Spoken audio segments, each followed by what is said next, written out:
하나님의 말씀은 오늘 에스라서 3장입니다. 구약성경 713페이지인데요.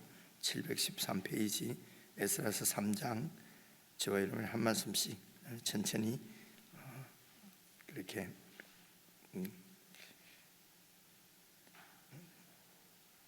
교독하도록 하겠습니다. 이스라엘 자손이 각자의 성읍에 살았더니 일곱째 달에 이르러 일제히 예루살렘에 모인지라. 요사닥의 아들 예수아와 그의 형제 제사장들과 스알디엘의 아들 스룹바벨과 그의 형제들이 다 일어나 이스라엘 하나님의 제단을 만들고 하나님의 사람 모세의 율법에 기록한 대로 번제를 그 위에서 드리려 할세. 무리가 모든 나라 백성을 두려워하여 제단을 그 터에 세우고 그 위에서 아침 저녁으로 여호와께 번제를 드리며 기록된 규례대로 초막절을 지켜 번제를 매일 정수대로 날마다 드리고 그 후에는 항상 드리는 번제와 초하루와 여호와의 모든 거룩한 절기의 번제와 사람이 여호와께 기쁘게 드리는 예물을 드리되 일곱째 달 초하루부터 비로소 여호와께 번제를 드렸으나 그때에 여호와의 성전 지대는 미처 놓지 못한지라. 이에 석수와 목수에게 돈을 주고 또 시돈 사람과 두로 사람에게 먹을 것과 마실 것과 기름을 주고 바사왕 고레스의 명령대로 백향목을 레바논에서 욥바 해변까지 운송하게 하였더라.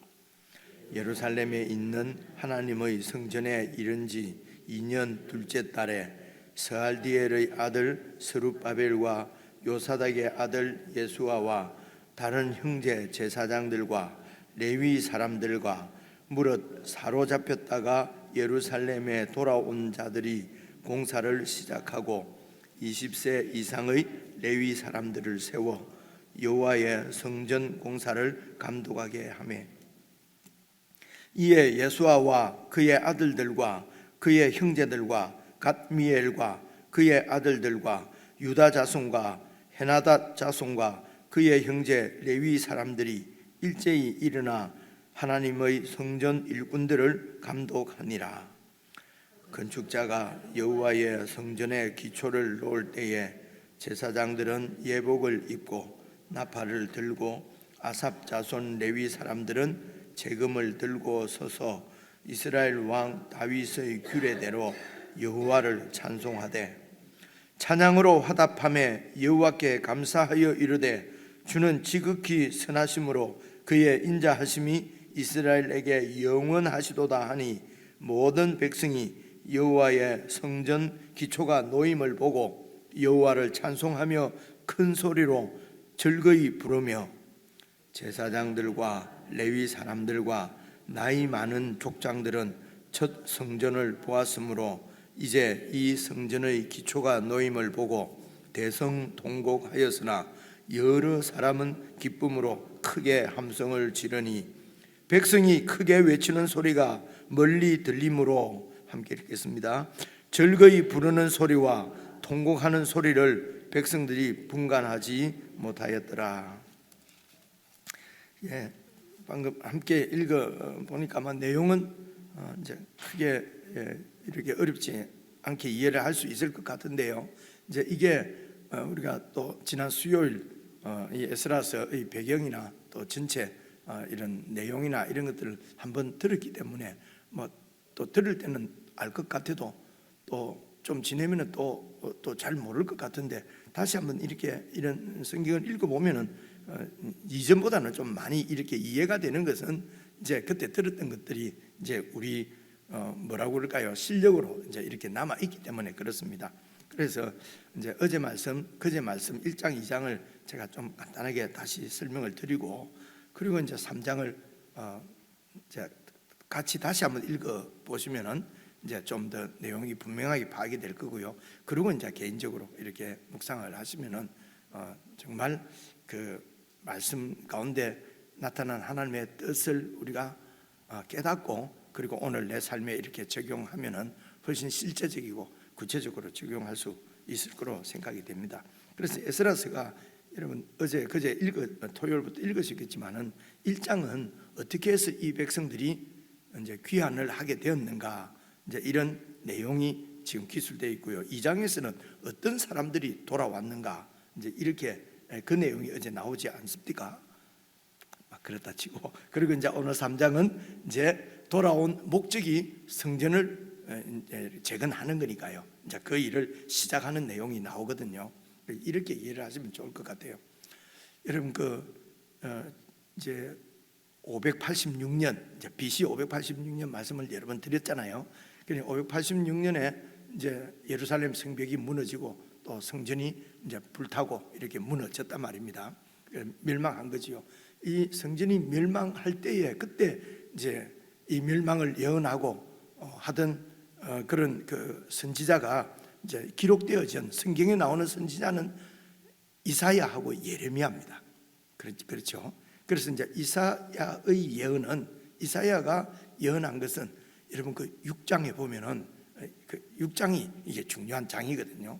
이제 하나님께서 이사야 보고 나를 위해서 누가 갈고, 그러니까 이사야가 제가 가겠습니다. 그렇게 하지 않습니까? 그래, 그러면 가서 전해라. 이 이스라엘 유다 백성들이 다시 나한테로 깨닫고 돌아올까 봐 두렵다. 나는 이들을 이제 완전히 멸망시키기로 작정했다. 그래서 보통 나를 보내소서 그러면은 전도해서 하나님께로 이렇게 구원하는 것이 보통 이제 선교사들이나 이런 전도자들이 목적인데, 여러분 이게 상당히 이제 어떻게 보면 어려운 본문입니다. 이 이사야서 6장은 가서 심판을 완전히 선포하라는 것입니다. 이제는 더 이상 이제 한계가 다다랐다. 완전히 다 멸망시키겠다라고 하나님께서 이사야에게 당신의 작정을 이스라엘 백성들에게 전하도록 그렇게 한 것은 그 이전에 이제 므낫세라든가 그 앞에 아하스 왕 때 이미 아하스 왕이겠군요. 그러니까 므낫세보다도 아하스 왕 때 그 하나님에 대한 이 왕의 불신, 아마 도저히 기적을 이적을 보여 주겠다고 하고 하나님을 믿으라고 그렇게 군하는 이사야의 그 이런 군함을 받지 않고 그냥 아수르를 의지하고 아수르에게 도움을 청하고 이래 했던 왕이 있어요. 그죠? 왜 그 재단을 치워버리고 다메섹에 큰 재단 그림 갖고 와가지고 막 만들고, 기억이 나잖아요. 이 정도 되면은 저와 여러분이 하나님이라도 이거 완전히 날려버리지 않겠습니까? 그죠? 그래서 내가 심판하겠다. 돌이키지. 돌아올까봐 겁난다. 이렇게 표현을 하십니다. 그러니까 이사야가 너무도 기가 차서 도대체 언제까지 그렇게 하겠습니까? 하니까 완전히 10분의 1이 남아서도 그들을 다 심판하겠다. 하나님이 이렇게 말씀하세요. 그러니까 그런 하나님의 심판의 선고를 듣는 이사야 마음이 어떻겠습니까? 그죠? 그래서 너무 좌절스럽고 막 슬프고 그랬지요. 그런데 하나님께서 말씀하시기를 다 그렇게 쓸어버리되, 그러나 그곳에 거루투기를 내가 남기고 그 거루투기에서 다시 나라를 세우시겠다. 이렇게 말씀을 하세요. 그죠? 그러니까 완전히 이렇게 끝까지 하나님을, 성전을 보고도 하나님의 임재를 모르고 하나님의 율법을 받고도 하나님의 뜻을 모르고 하나님의 뜻대로 그렇게 살지 않는 이제 백성들을 다 이렇게 하나님께서 멸하시고, 그리고 그곳에서 거루투기를 통해서 이렇게 다시 하나님의 나라를 재건하시겠다. 이런 그 아이디어는요, 신약 성경에도 이제 이게 많이 나옵니다. 예를 들면은 그 예수님의 그 마태복음 좀 있으면 나오는데요. 예수님의 비유 중에서도 이렇게 그 포도원을 하나 만들어서 이제 농부들한테 세를 주고 멀리 어디 타국을 떠나지 않습니까? 그리고 소출할 때가 돼서 종들을 보냈더니 종을 다 그냥 때리고 학대하고, 아들을 보내면은 되겠지. 공경하겠지. 아들을 보냈는데 아들을 보고 이 농부들이 저가 상속자니 저를 죽이면은 이 포도원 농장이 우리 것이 된다. 그래서 아들을 죽였다는 것입니다. 그러면은 그 주인이 어떻게 하겠느냐? 이 농부들을 다 진멸하고 이 포도원을 정말 이제 주인의 뜻대로 잘 이렇게 관리하고 소출을 바칠 다른 백성들에게 이 포도원을 주지 않겠느냐, 이렇게 말씀하거든요. 그러니까 불순종하고 하는 이게 이제 영적으로는 이 불순종하는 우리 옛 자아를 죽이시고 다시 거루트기가 바로 예수님이죠. 거루트기 씨지 않습니까? 씨를 통해서 다시 새로운 생명으로 이렇게 개인적으로는 그렇게 해서 이걸 중생이라고 그러거든요. 새로운 사람으로 만들고 그 사람들의 공동체가, 그 거룩한 사람의 공동체가 이제 하나님이 영원히 거하실 성전이 되고, 그게 바로 이제 영원한 하나님의 나라인 것을 이제 신약 성경에서 이제 특별히 이제 바울 쓰신, 그래서 갈라디아서 3장 16절 같은데 그 씨는 바로 예수 그리스도다, 이제 이렇게 하지 않습니까? 그래서 이사야 때에 이런 거루트기를 통해서 다시 이렇게 세우시겠다 할 때 이 거루트기에 해당하는 이런 그 사람들을 남은 자 이렇게 표현을 해요. 남은 자, 남은 자를 통해서 다시 세우신다 말입니다. 그러니까 이제 이 이사야의 예언에는 거루트기 남은 자가 도대체 누구냐? 우리가 보통 남은 자 그러면 다 포로로 잡혀가고 남아 있는 사람이 아니고, 포로로 잡혀가서 이게 그래서 이제 이 포로로 잡혀갈 때까지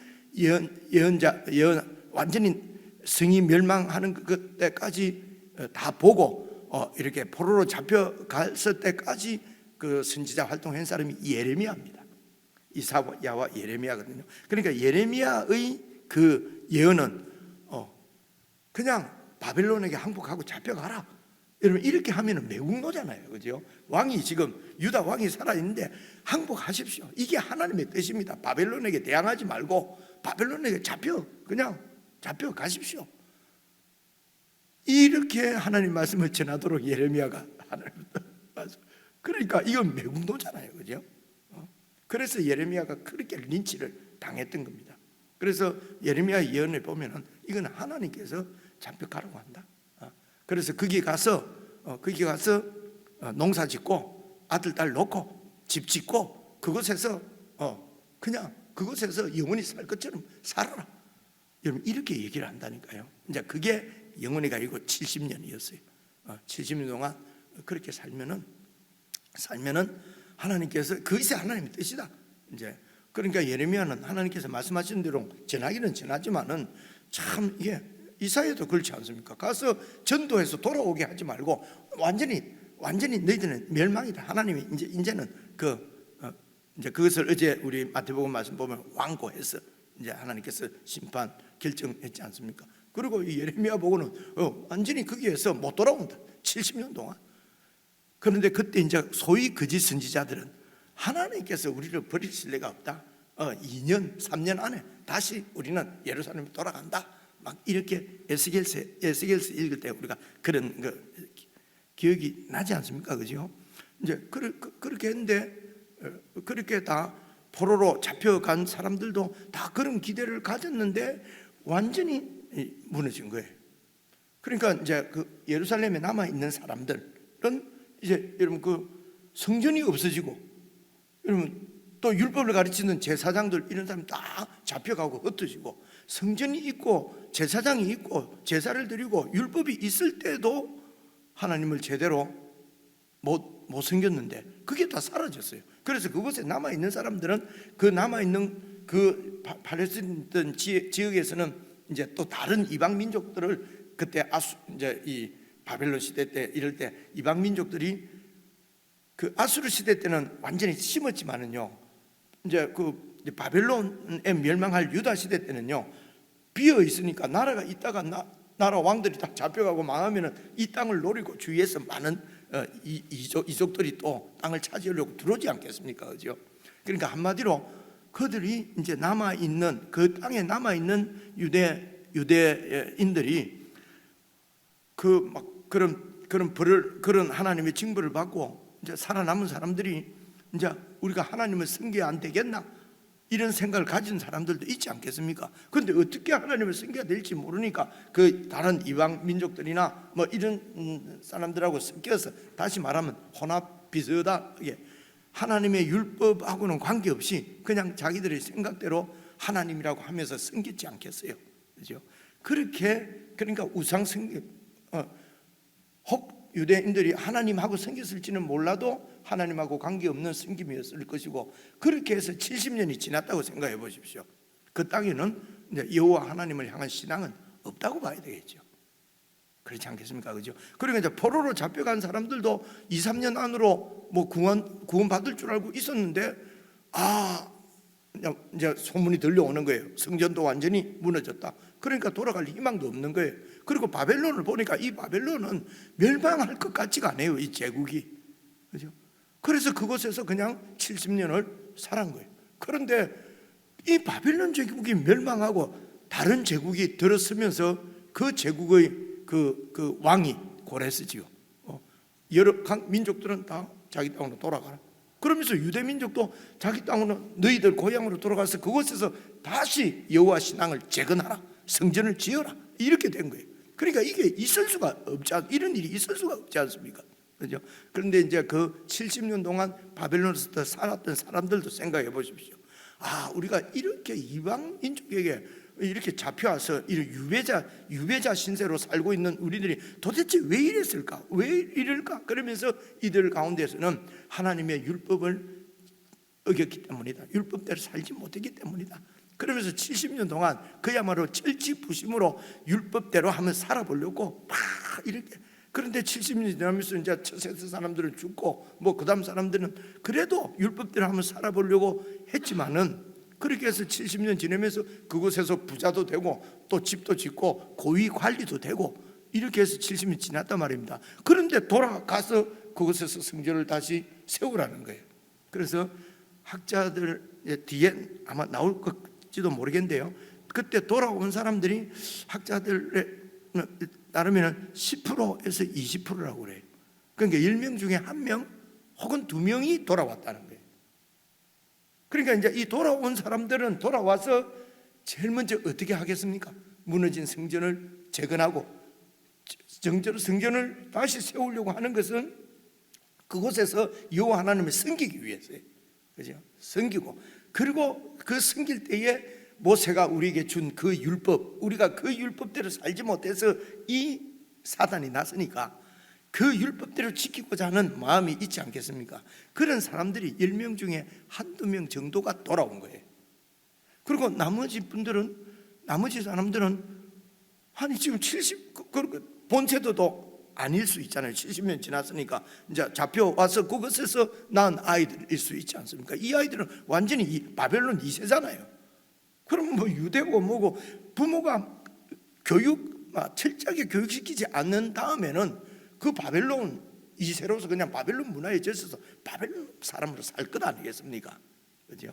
그런데 그 중에서 이 제국이 바뀌었는데 제국의 왕이 돌아가라 한다. 이거는 뭐 상상도 하지 못했던 이런 일인데, 그때서 이제 예레미야 그 예언을 떠올리는 사람들도 있었겠죠. 70년에 다시 한번 돌려보내 주신다고 예레미야 그 할아버지가 얘기했는데 이게 정말이구나, 정말 이 하나님을 섬겨야 되겠구나. 그래서 그것에서 이룬 것들을 다 내려놓고 돌아온단 말입니다. 그리고 그 중에도 이제 제사장도 돌아오고 레위인들이 돌아왔는데, 제사장들 돌아온 숫자가 얼마 되지 않았어요. 레위인 돌아온 숫자도 얼마 되지 않아서 이게 사람이, 그래서 요 보면 20세라 되어 있거든요. 원래 레위인들이 일은 30세에 하게 되어 있어요. 그런데 20세 이상 되는 레위인들이 전부 다 일을 해요. 무슨 말이겠습니까? 돌아온 숫자가 너무 적다는 거예요. 그래서 이렇게 돌아온 이 사람들이 거루터기라는 겁니다. 이 사람들을 중심으로 해서 다시 새로운 하나님의 나라가 세워지는 것이에요. 그래, 이 돌아온 귀환한 이 사람들이 이제 남은 자다. 그 우리 강의 들을 때 이제 간단히 우리 그 김동환 목사님 간단히 귀환해서 돌아온 사람이 남은 자입니다. 들으셨죠, 그죠? 근데 그 얘기를 들으면서 저 남은 자다. 완전히 이제 그 주관식 할 때 막 외우잖아요. 무슨 말인지도 모르고 막 외워서 시험 치잖아요. 그래서 우리도 돌아온 사람이 남은 자다, 의미도 모르고 뜻도 잘 모르면서 이럴 수 있잖아요, 그죠? 그래서 제가 이제 이 사람들이 남은 자라는 겁니다. 이 남은 자들이 누구냐? 2장이에요, 2장. 그러니까 2장의 이름이 기록. 우리는 어제 묵상 제대로 한 분 없을 것 같아요, 그죠? 누구 뭐, 아유 이거 뭐 우리나라 말도 아니고 막 누군지도 모르겠는데 이 사람인가 저 사람인가. 저도 막 읽다가 말아버렸어요. 막 기타 등등. 그런데 여러분, 그 몇 명 중에 몇 명, 10명 중에 1명, 2명, 이 사람들이 이제는 한번 제대로 하나님을 한번 믿어보겠다라고 온 사람들, 자기 이름이 기록되어 있는 게 이게 얼마나 귀하겠습니까? 그래서 이 세상이 바벨론 제국처럼, 페르시아 제국처럼 이런 세상 가운데서 지금 하나님 나라를 세우는 하나님의 그 큰 뜻에 동참한 우리들, 이 사람들은요, 남은 자들 여전히 숫자가 많지 않습니다. 많은 그 유대 공동체가 있었음에도 불구하고 돌아온 사람은 10%예요. 그렇죠? 그래서 제대로 정말, 그래서 오늘 막 다시 한번 같이 읽는다 했는데 읽을 시간 없네요. 이 생각을 가지고 한번 이렇게 읽어보십시오. 그럼 볼 수 있는 게, 돌아온 사람들은 어쨌든 율법대로 이렇게 이제 제단을 놓고 일단 제사부터 먼저 드립니다. 하나님을 섬기는 것부터 먼저 하는 거지요. 그래서 그 다음에 7째 달에 다시 모였다고 그랬거든요. 이 7째 달이 여러분 그 유대 그 사람들의 민간 달력으로는 설날이에요. 그래서 7월 1일이 나팔절 설날이에요. 그리고 7월 10일이 대속죄일이에요. 7월 15일이 초막절 일주일 동안 지켜요. 그 7월 달은 전부 명절이에요. 그래서 7월 1일 날 모여가지고 이제 그곳에서 제사도 지내고 그곳에서 이제 성전 기초를 놨다 그러지 않습니까? 그래서 기초를 놓고 너무 좋아서 막 찬송하고. 그런데 옛날에 있던 성전의 크기를 아는 사람은 그 놓아진 기초를 보고 너무 슬퍼서 너무 초라해서 울고 하는 내용이 이렇게 나와 있습니다.